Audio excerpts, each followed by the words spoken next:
BioWare hasn't exactly been sleeping since the first Mass Effect came out, but we wouldn't blame you if you think of their offerings in between as entrees prior to the main course. Mass Effect 2 is finally here. Does it go boldly to places where its predecessor dared not tread?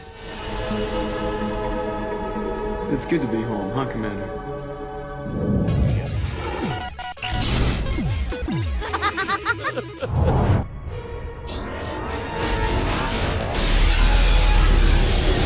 Mass Effect 2 starts with a thunderous bang that shakes up the series' mythology. While on a routine mission, the Normandy suffers an attack by a mysterious vessel that sends the luckiest crew members rushing to the escape pods. Shepard, as it happens, isn't among them. After some last-minute heroics, you do the good captain thing and go down with your ship. Then you wake up, inexplicably alive and quite possibly an entirely different person. It turns out that Cerberus, the shadowy so-called human nationalist organization from the first game, has funded Shepard's expensive resurrection. They inform you of a new threat, the Collectors, a race of alien beings they suspect are behind a series of attacks on remote human colonies.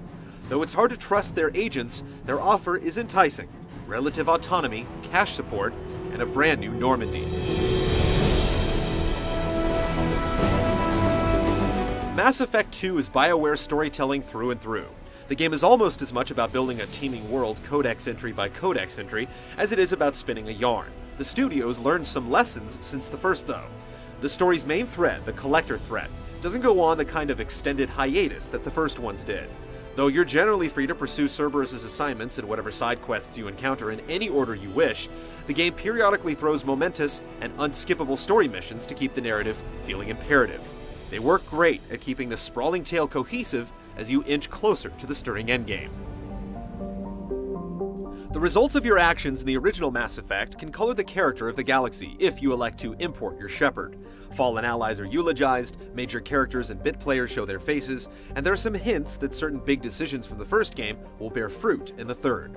Rather than arbitrarily choosing a continuity from among the many possible, BioWare has given us an unprecedented level of control over the particulars of the Mass Effect universe.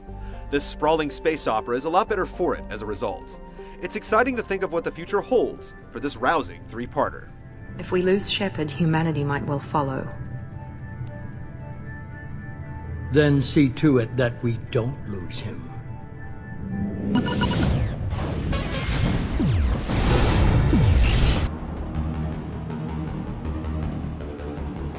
Though the broad Mass Effect structure hasn't changed a great deal in the sequel, its finer points have been altered in ways that make the experience feel more immediate. You typically have a selection of missions to choose from, and there are plenty of opportunities to get distracted. The missions themselves play out more like shooter levels than RPG-style dungeon crawls. There are plenty of branching paths, but they never go too far, and there's usually treasure at the trail's end. Since the missions tend to be brief, there's plenty of encouragement to tailor your squad based on what you expect to encounter. Unlike the original Mass Effect, there's little incentive to designate a go-to party that you'll roll with for the majority of the game, and this is a good thing. The characters you recruit have widely differing abilities, and it's fun to devise ways for them to play off each other. This being a BioWare game, expect to exercise your jaw as much as your trigger finger. The conversation system is no less exhaustive this time around, and you'll get ample chance to play the hero or badass more viscerally with the new interrupt system, which lets you deploy often brutal actions in place of words. I'm done being patient. Give me a name or I'll cut your balls off and sell them to a Krogan. Perhaps the coolest thing about the alignment system is that it isn't a zero-sum game. Taking the high ground most of the time won't prevent you from knocking some heads every now and then. You'll get the most mileage out of talking to your NPC companions. Taking the time to visit them during your off time on the Normandy will gradually encourage them to open up to you, which constitutes its own reward if you're interested in the game's mythology. Building on those relationships will eventually result in unique quests for each of the 10 characters. Complete these, and you'll unlock special powers for your squad members in the course of experiencing some of the coolest missions in the game. And if you play your cards right, you could very well end up with some deep space love. Do you have a moment to talk? I always have time for you, Commander. If you find yourself with downtime, you can scour star clusters for mineral-rich planets to strip mine via a mini-game that manages to be both monotonous and unexpectedly habit-forming. Apart from the minerals you can gather to fund upgrades, there are plenty of side mission hatching anomalies waiting to be found. General distress. Scans have found something. Conspicuous in their absence are the Mako segments from the original Mass Effect. It doesn't look like BioWare is entirely admitting defeat on its ambition to riff off Moon Patrol in its 3D space RPG, though. The Normandy has a space buggy stowed in the lower decks named the Hammerhead. It just looks like you'll have to wait till an unspecified date before you're granted a learner's permit via DLC. Mass Effect 2 is expansive and multifaceted, comprised of a host of interesting bits that make up a brilliantly realized whole.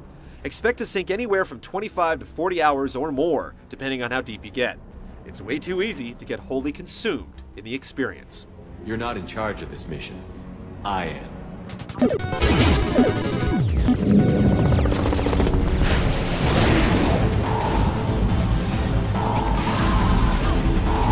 Where its predecessor managed to scrape together a reasonable facsimile, Mass Effect 2 thrives as a third-person shooter. You won't think much about the frills it lacks, stuff like cover hopping and earnest destructibility, after a few minutes behind the scope. BioWare was smart to ape shooter mechanics that games like Gears of War have beaten into our muscle memory. If you've been playing third-person shooters, you'll feel right at home the minute you start trading shots with the galaxy's worst. But thanks to all the crazy biotic powers it puts at your disposal, Mass Effect 2's combat has a feel all its own. The Vanguard class's biotic charge ability is brutally gratifying in particular, especially when followed up with a point-blank blast from a spec'd-out shotgun. Mass Effect 2's co-optation of shooter conventions doesn't end at cover mechanics. The game learns some great lessons when it comes to the composition of firefights.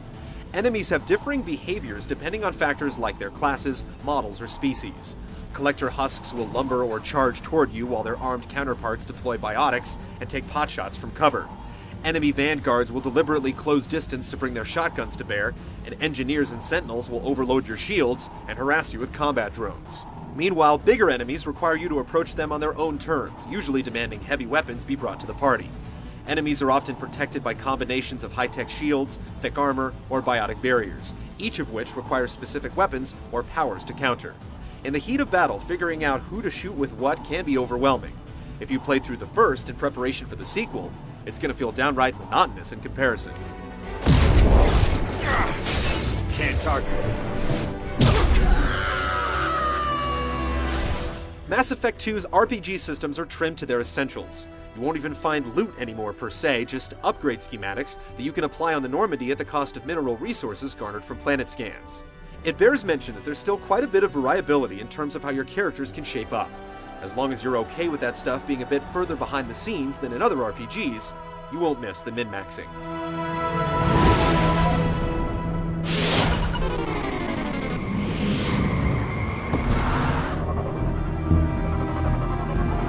Space is just as grand as it ever was. You'll spot a few weird-looking textures or raggedy prop models every now and then, but as a whole, Mass Effect 2 looks slick and convincing.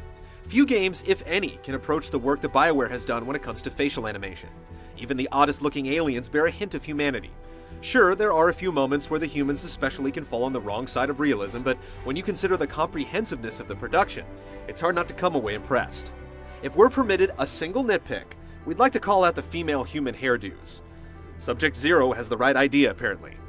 The voice work is also staggering in its breadth, with all the important parts and a majority of the smaller ones believably delivered.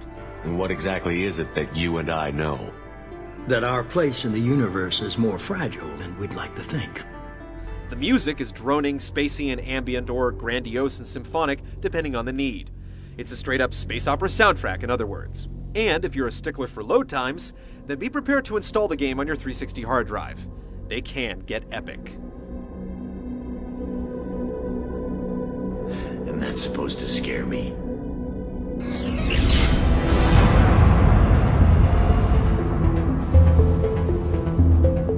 You'll gladly trade hours of your life to Mass Effect 2. There's just so much here to experience, and it's all uniformly excellent in execution. BioWare has delivered on its promise to let us affect this massive world through our actions, and you can bet that we'll be playing this one through several times in anticipation of how it all pans out.